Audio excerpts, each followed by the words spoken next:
Na? Hindi mo open ako. Kaya pala gi-block ang bebe namin kay kasalanan pala. Kita ng istorya, nara sa inaalala sa mga yan related niya ba? Sa related gulo ko tulungan mo. Asa kinay ko nga wala pa ilas kuha ay ko pagkahay.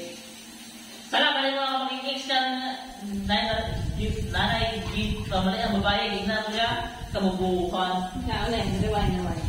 Ano kabubuhan? Kanyang ex niya, nanay gift pamali ang babae, ikatulog sa muna na siya kabet niya nakapabuntis pa dito barkada niya. So, nalaging na bubuhan. Nag-notebook bubuhan. Kabubuhan daw I know. Ay, automatic lang. Pag-alasay. Unlan pa siya alas 4. Ikatulog unlan pag-alasay. Wala na, black na. May interval na Brad. So, magulo ko sa isip na sino. Ilalahin ng mindset. Tignan sa regulong na.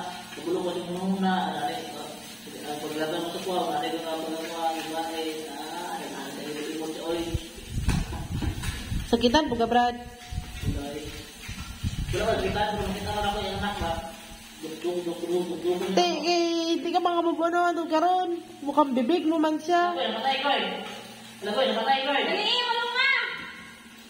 Malong nga, bugo! Namatay. Ay! Iba ako. Ay, naku Lord. Sinindaya ko eh.